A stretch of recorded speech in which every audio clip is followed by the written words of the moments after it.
Dans Mieux contrôler, nous suivons des contrôleurs qui réalisent les contrôles techniques obligatoires durant 9 épisodes. Dans cet épisode, nous abordons le contrôle d'une installation au gaz naturel dans un vieil immeuble à Bruxelles. Vous avez besoin d'une attestation de conformité de l'installation de gaz afin de la remettre au distributeur avant qu'il n'ouvre votre compteur.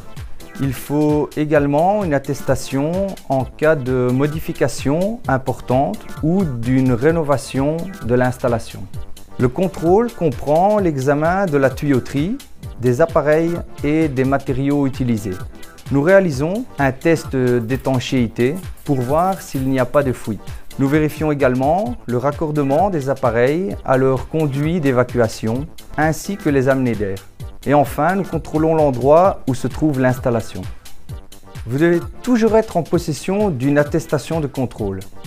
Pour les propriétés locatives, il n'est pas nécessaire d'avoir une nouvelle attestation pour chaque nouveau locataire, à condition qu'il n'y ait eu aucun changement ou renouvellement à l'installation de gaz.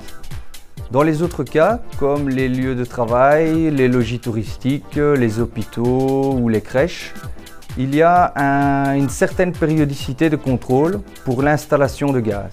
Cette périodicité peut être annuelle ou au maximum tous les 5 ans. Pendant le contrôle, plusieurs documents doivent être présentés. Pour commencer, le schéma isométrique. Le schéma isométrique décrit le diamètre des tuyaux ainsi que leur longueur horizontale et verticale. Celui-ci est rédigé par l'installateur. Sur base de ce schéma isométrique, une note de calcul doit être rédigée et celle-ci sera contrôlée par notre agent visiteur. Ce contrôle est important, surtout pour savoir s'il n'y a pas trop de perte de charge dans l'installation. S'il y a des manuels d'utilisation avec les appareils, ceux-ci doivent également être présentés lors de l'examen. S'il y a déjà eu des contrôles de l'installation de gaz, il faut aussi présenter ces attestations de contrôle. Un examen de conformité est un examen pour lequel il faut avoir 100% pour réussir. À partir du moment où vous ratez une question ou qu'il y a une erreur quelque part, l'installation n'est pas conforme. Dans cet appartement, une partie de l'installation a été rénovée. Il est très important que l'installateur ou le bricoleur soit présent puisqu'il doit signer l'attestation si l'installation est approuvée. Merci.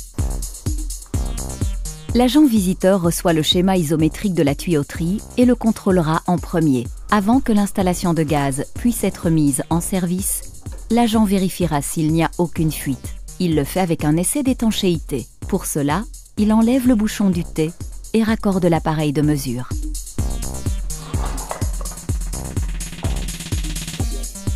Ensuite, il monte le manomètre manuel qui fonctionne avec l'eau colorée en jaune.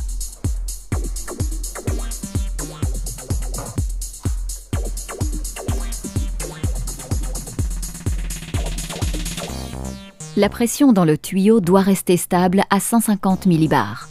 S'il y a une fuite, la pression diminuera et le fluide baissera de niveau. L'agent va à la cave pour le contrôle visuel du compteur et des tuyaux. Il fait le test avec une solution savonneuse pour vérifier s'il n'y a pas de fuite. L'agent découvre une fuite. Il se forme alors des bulles d'air dans la solution savonneuse, ce qui marque clairement qu'il y a une perte de pression. Oui, c'est une fuite. Vous voyez la mousse? Regardez, vous l'avez vue? Dans les immeubles plus anciens où les tuyaux ont été installés il y a une dizaine d'années, malheureusement, il y a très souvent de petites fuites suite à la corrosion. Il constate également que les tuyaux n'ont pas été fixés correctement. Puis, il mesure le diamètre des tuyaux.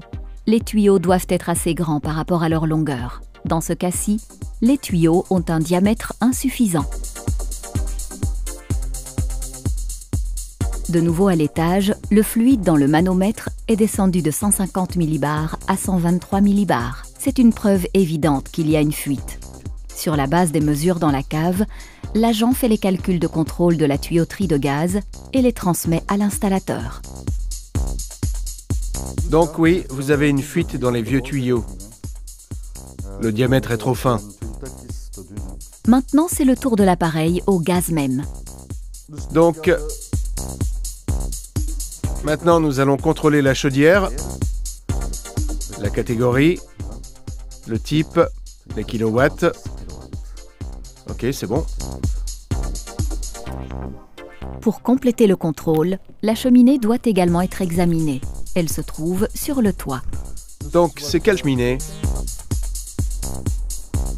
Chaque appartement a sa cheminée à double paroi. Celle-ci est composée d'un conduit intérieur pour évacuer le gaz de combustion et d'un conduit extérieur pour l'amener d'air frais.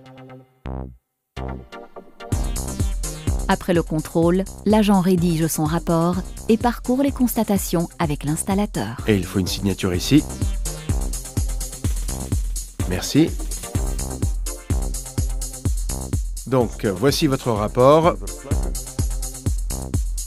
Et nous devrons revenir avant l'ouverture du compteur de gaz.